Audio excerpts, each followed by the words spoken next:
ఇష్టమైన ఫ్రెండ్స్తో మాట్లాడడం కావచ్చు, లేకపోతే గుండుదాడు అంటారు చూసారు అలా. Health is wealth. ఆరోగ్యమే మహాభాగ్యం. మన ఆరోగ్యం బాగున్నప్పుడే మనం ఏదైనా సాధించగలం, చేయగలం. ఫ్యామిలీకి కానీ, సొసైటీకి కానీ, మనకంటూ మనం ఏమైనా చేసుకోగలం. మన తల్లిదండ్రులని, పిల్లల్ని చూసుకోగలం. మన హెల్త్ స్పాయిల్ అయినప్పుడు మనం ఏం చేయగలం చెప్పండి.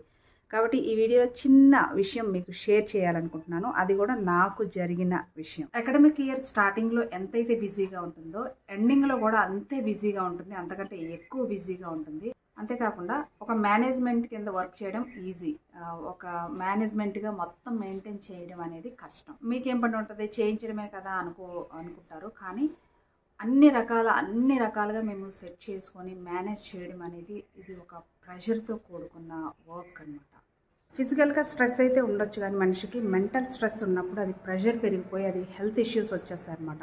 ఫిజికల్గా మనం స్ట్రెయిన్ అయ్యామనుకోండి, రెస్ట్ తీసుకోవచ్చు. సో మనం రెస్ట్ తీసుకున్న తర్వాత మన బాడీ పికప్ అయిపోతుంది. కానీ మెంటల్గా ఎప్పుడైతే ప్రెషర్ ఫీల్ అయ్యామో అది మెంటల్గా మనం రెస్ట్ తీసుకోం కదా, కాబట్టి అది ఎక్కువైపోతుంది. ఆ ప్రెషర్ ఎక్కువైపోయి ఆ ప్రెషర్ అంతా కూడా మన హెల్త్ మీద అయితే పడుతుంది. నాకు అదే జరిగింది. ఒకరోజు కంప్లీట్గా ఫీవర్ అయితే వచ్చేసింది. ఫీవర్ నాకు సాధారణంగా రాదు, తక్కువ వస్తుంది. ఫీవర్ వచ్చింది, హెడేక్ వచ్చింది. దానికి సంబంధించి ఒక 2 ట్యాబ్లెట్స్ వేసుకున్నాను. హెడేక్ ఒకటి, ఫీవర్కి పారాసెటమాల్ 500 ఏదో వేసుకున్న తర్వాత తగ్గిపోయింది. కానీ ఏం జరిగింది అంటే హార్ట్ బీట్ నాకు తెలుస్తుంది అనమాట. ఫాస్ట్గా హార్ట్ కొట్టుకున్నట్టుగా తెలుస్తుంది. ఏంటి ఇలా అయిపోయిందంటే నీరసం వల్ల వస్తుందిలే అని అనుకున్నాను. తర్వాత ఇంకా అది జ్వరం అంతా తగ్గిపోయింది. మామూలుగా నెక్స్ట్ డే స్కూల్కి వెళ్ళిపోయినా అంతా హ్యాపీగానే ఉంది. కానీ ఆ హార్ట్ బీట్ అనేది అలా నాకు తెలుస్తుంది, ఫాస్ట్గా కొట్టుకోవడం అంతా కూడా నాకు తెలుస్తుంది.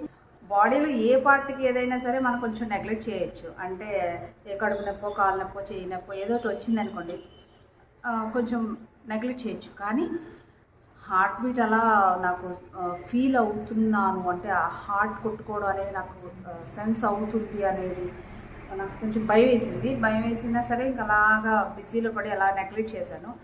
తర్వాత ఒక 1 వీక్ తర్వాత తగ్గిన తర్వాత మళ్ళీ స్టార్ట్ అయింది. ఎప్పుడు స్టార్ట్ అయింది అంటే ఓన్లీ ప్రీ స్కూల్కి మేము ఒక చోట ఒక ఫ్లోర్ రెంట్కి తీసుకొని అక్కడ ఓపెన్ చేయాలనుకున్నాము. ఎందుకంటే ఇక్కడ స్పేస్ సరిపోలేదు కాబట్టి.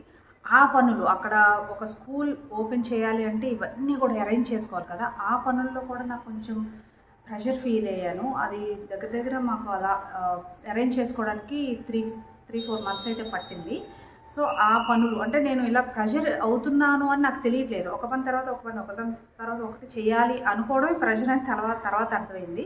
ఇంకా 2 డేస్లో ఓపెనింగ్ అనగా మళ్ళీ హార్ట్ బీట్ నాకు తెలుస్తుంది, చాలా ఫాస్ట్గా కొట్టుకున్నట్టు. గుండుదాడు అంటారు చూసారు అలా. సరే ఒకసారి చెక్ చేయించుకుందాం, ఏంటి ఈసీజీ అది తీయించుకుందామని వెళ్ళాము. హాస్పిటల్కి వెళ్తే అక్కడ బీపీ చెక్ చేశారు. తర్వాత హార్ట్ బీట్ కోసం ఈసీజీ తీస్తారు కదా, అది తీశారు. ఇవన్నీ తీసి ఆ రిపోర్ట్స్ పట్టుకొని సార్ దగ్గరికి వెళ్తే ఆయన ఫస్ట్ చూసి ఆ రిపోర్ట్స్ అన్నీ చూసి మీరు ఏం చేస్తారని అడిగారు. అప్పుడు చెప్పాను, ఇలా నా ప్రొఫెషన్ గురించి చెప్పాను. ఇలా స్కూల్ రన్ చేస్తానండి, ఇది ప్రెషర్తో కూడుకున్న వర్కే అని చెప్పాను. అప్పుడు అన్నారు, మీకు ముందు ఏమైనా కొంచెం ఏమైనా ప్రోగ్రామ్స్ లాంటివి ఏమైనా ఉన్నాయా, మీకు మీరు ఏమైనా టెన్షన్ ఫీల్ అవుతున్నారా అని అడిగారు. అవునండి అని చెప్పాను. సో ఆయన అన్నీ చెక్ చేసి మీకు ఏమీ లేదు, ECG everything is all right, BP కూడా నార్మల్గా ఉంది, హార్ట్ బీట్ కూడా బాగుంది, మీకు ఏమీ లేదు, మీకు ఏ మెడిసిన్ రాయాలో కూడా నాకు తెలియట్లేదు, ఈ టానిక్ అయితే ఇస్తున్నానని ఒక టానిక్ అయితే ఇచ్చారు. సో ఇదంతా మీకు ఎందుకు చెప్తున్నానంటే మనకి మానసిక విశ్రాంతి అనేది చాలా అవసరం. కాబట్టి నేను ఈ మధ్య రియలైజ్ అయ్యి కొంచెం ఖాళీ సమయం దొరుకుతున్నప్పుడు ఏదైనా గార్డెన్కి వెళ్ళడం, లేకపోతే నా దగ్గరలో ఉన్న ఒక వెళ్ళడం, మా హస్బెండ్ అది తీసుకెళ్తూ ఉంటారు టెంపుల్స్కి, అది అక్కడ కొంచెం రిలాక్స్డ్గా ఉండడం అవన్నీ చేస్తున్నాను.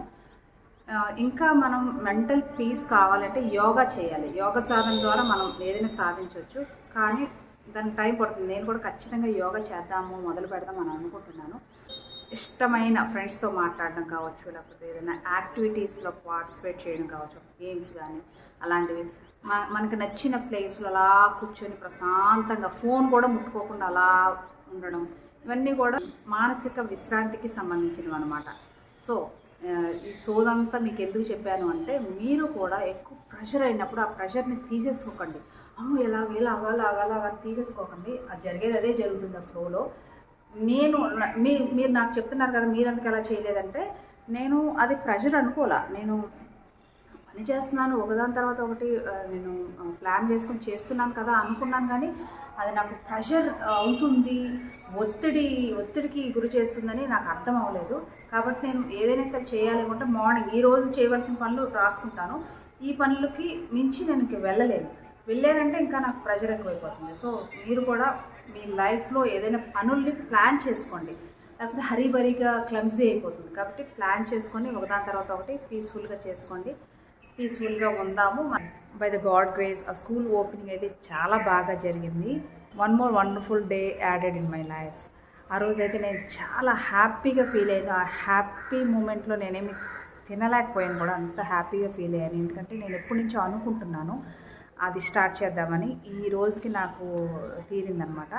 చాలా చాలా హ్యాపీగా ఫీల్ అయ్యాను. ఎమ్మెల్యే గారు వచ్చి ఇంత చిన్న స్కూల్కి ఆయన ఓపెనింగ్ వస్తారని మేము అనుకోలేదు. ఆయన వచ్చి ఆశీర్వదించడం చాలా హ్యాపీగా ఫీల్ అయ్యాం. రిబ్బన్ కట్ చేసింది ఆయనే. ఇంకా పేరెంట్స్ వచ్చారు, టీచర్స్. ఐఎమ్ సో హ్యాపీ అనమాట ఆ రోజు.